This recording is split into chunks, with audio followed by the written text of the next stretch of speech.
Hello friends, ఈరోజు నేను మీకు ఈ వీడియోలో చల్లమిరపకాయల్ని ఒక్క చుక్క పెరుగు వాడకుండా ఎలా చేసుకోవాలో చూపించబోతున్నానండి. ఎండాకాలం వచ్చేసిందంటేనే మనకి మిరపకాయలు, వడియాలు, పచ్చళ్ళు రెడీ చేసుకుంటూ ఉంటాం కదా.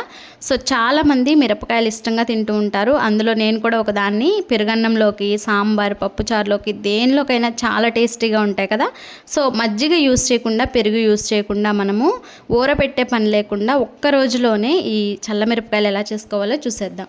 ఇందుకోసం నేను ఇక్కడ పావు కేజీ మంటలేని మిరపకాయలను అయితే తీసుకున్నానండి. మనం మార్కెట్లో ఇలా చల్ల మిరపకాయలు పెట్టుకుంటున్నామంటే మనకి ఇస్తారనమాట. చూడండి, ఇలా కొంచెం లావుగా ఉంటాయన్నమాట. వీటిని ఫస్ట్ వాటర్లో శుభ్రంగా వాష్ చేసేసేయాలి. ఇలా నీట్గా కడిగి ఒక బౌల్లోకి అయితే వేసుకోవాలండి. ఈ విధంగా శుభ్రంగా క్లీన్ చేసి మనం వేసుకొని ఒక క్లాత్ పైన ఎటువంటి తడి లేకుండా నీట్గా ఈ విధంగా ఆరబెట్టుకోవాలి. ఇలా మొత్తం చక్కగా ఆరిపోయాక ఒక బౌల్లోకి అయితే మళ్ళీ రిటర్న్ వేసేసుకోవాలి. వేసుకుని ఈ చల్లమిరపకాయలు చాలామంది తొడియాలతో కూడా తింటారండి. నేను ఇక్కడ తొడియాలు అనేవి రిమూవ్ చేస్తున్నాను. ఈ మిరపకాయలకున్న తొడియాలు కూడా ఉంచుకోవచ్చండి, కానీ నేను ఇక్కడ తీసేస్తున్నాను అనమాట. ఇలా మొత్తం అన్నీ కూడా తీసుకొని ఒక బౌల్లోకి అయితే వేసుకోవాలి. ఫ్రెండ్స్, ఎటువంటి తడి ఉండకూడదండి, ముందే చెప్తున్నాను. సో ఇప్పుడు ఒక చాక్ తోటి ఇక 2 భాగాలుగా మిరపకాయని కట్ చేసుకోవాలి. మిడిల్లో చక్కగా ఇలా చాక్తో ప్రెస్ చేసినట్లయితే ఈక్వల్గా మనకి కట్ అవుతాయండి. చక్కగా చూసారా, ఈ విధంగా అన్నీ కూడా కట్ చేసేసుకొని బౌల్లోకి రెడీగా ఉంచుకోవాలి. చూడండి, ఈ విధంగా అన్నీ కూడా ఈక్వల్గా కట్ చేసుకోవాలి. ఫ్రెండ్స్, ఇప్పుడు మనం ఇక్కడ ఒక మిక్సీ జార్ తీసుకుందామండి. మిక్సీ జార్లోకి 1.5 టేబుల్ స్పూన్ వాము తీసుకోవాలండి. అలాగే సేమ్ అదే స్పూన్తో 1.5 టేబుల్ స్పూన్ జీలకర్రని తీసుకోవాలి. ఈ రెండింటిని కూడా పౌడర్ లాగా చక్కగా మిక్సీ పట్టుకోవాలండి. 1.5 టేబుల్ స్పూన్ వాము, 1.5 టేబుల్ స్పూన్ జీలకర్ర, ఈ రెండింటిని మెత్తగా ఇలా పౌడర్ లాగా మిక్సీ పట్టుకొని ఇప్పుడు ఈ పొడిని ఈ మిరపకాయల్లోకి అయితే వేసేసుకోవాలి. వేసుకుని ఒక పెద్ద సైజ్ అంత నిమ్మకాయని ఇక్కడ రసం పిండుకోవాలి.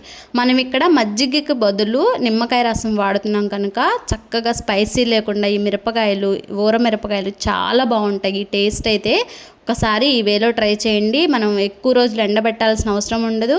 ఎక్కువగా మనం మజ్జిగలో వేస్తే చాలా డేస్, ఒక 5 డేస్ అలా పడుతుంది కదండి. మజ్జిగలో కాకుండా మనకి ఒక్క రోజులోనే ఈ చల్లమిరపకాయలు అనేవి టేస్టీగా రెడీ చేసేసుకోవచ్చు. సో చూసారా, ఇక్కడ వాము, జీలకర్ర పౌడర్ వేసి బాగా ఈ మిరపకాయలకి పట్టేటట్లు బాగా ఇలా ప్రెస్ చేసుకుంటూ కలుపుకోవాలి. ఇప్పుడు ఇందులోకి మన టేస్ట్కి తగ్గట్టుగా సాల్ట్ అనేది వేసుకోవాలండి. ఇక్కడ నేను సేమ్ 1.5 టేబుల్ స్పూన్ సాల్ట్ వేసాను. అన్నీ కూడా 1.5 వేసానండి పావు కేజీ ఊరమిరపకాయలకి. సో సాల్ట్ కూడా బాగా పట్టేటట్టు ఉప్పు ఈ మిరపకాయలకి అంతా కూడా చక్కగా ఈక్వల్గా కలుపుకోవాలి. ఇలా కలుపుకొని మనము ఓవర్ నైట్ అంతా ఉంచుకోవాలి. ఓవర్ నైట్ అంటే మినిమం ఒక 10 గంటలు కానీ 12 గంటలు కానీ అలా. నేను ఈ ప్రాసెస్ అంతా కూడా ఆఫ్టర్నూన్ స్టార్ట్ చేశానండి. నైట్ మొత్తం అలా ఉంచుకుంటే మార్నింగ్ చూసారా చక్కగా కలర్ అనేది చేంజ్ అయ్యింది. ఇక్కడ సైజు కూడా కొంచెం మనకి ఊరినట్లు అనిపిస్తుంది అనమాట. సో కలర్ కూడా చేంజ్ అయింది కదా. ఇప్పుడు ఒకసారి అంతా కలుపుకొని ప్లేట్లోకి విడివిడిగా 1 బై 1 ఇలా పెట్టుకోవాలండి. ఇలా పెట్టుకుని మార్నింగ్ చక్కగా ఊరిపోయి ఈ విధంగా ఉంటుంది కదా. ప్లేట్లోకి విడివిడిగా ఒకదానికొకటి టచ్ అవ్వకుండా 2 ప్లేట్లోకి ఇలా నేను అరేంజ్ చేసుకుని పెట్టుకున్నాను. సో చూసారు కదా, ఈ విధంగా మనం చక్కగా ఫ్రీగా ఎండబెట్టుకున్నట్లయితే మనకి 1 డేలోనే ఈ చల్లమిరపకాయలు రెడీ అయిపోతాయి.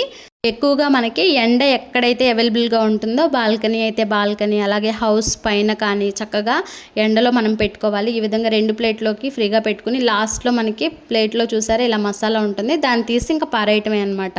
ఇలా అంతా కూడా తీసేసేయాలి. చక్కగా చూసారా, నేను ఇక్కడ బాల్కనీలో మాకు ఫుల్ ఎండ వస్తుంది, ఇలా పెట్టేసుకుని సాయంత్రం నేను మీకు చూపిస్తున్నాను. చూసారా, సగం అయితే మంచిగా ఎండిపోయాయి అనమాట. ఇంకా కొంచెం ఎండాలండి.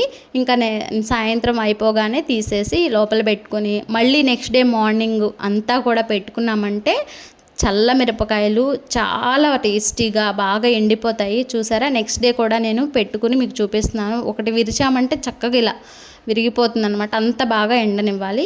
ఇప్పుడు ఈ చల్ల మిరపకాయలని ఆయిల్లో ఫ్రై చేసి కూడా నేను మీకు చూపిస్తాను. చూడండి, ఆయిల్ ఎక్కువగా హీట్లో ఉండకూడదు, మీడియం ఫ్లేమ్లో పెట్టుకుని ఈ చల్ల మిరపకాయలు వేసుకొని మంచిగా వేయించుకొని చక్కగా మనకి కొంచెం కలర్ చేంజ్ అయ్యాక క్రిస్పీగా అయ్యేంత వరకు వేయించుకుని తీసేసుకున్నామంటే పప్పుచారులోకి ది బెస్ట్ కాంబినేషన్ అండి. మీరు కూడా ట్రై చేసేయండి, చాలా చాలా బాగుంటుంది. మరి వీడియో నచ్చినట్లయితే ఒక చిన్న లైక్ చేయండి. సబ్స్క్రైబ్ చేయకుండా ఈ వీడియో చూస్తున్నట్లయితే తప్పకుండా సబ్స్క్రైబ్ చేసుకోండి. మరొక మంచి వీడియోతో కలుద్దాం friends. Thanks for watching. Bye friends.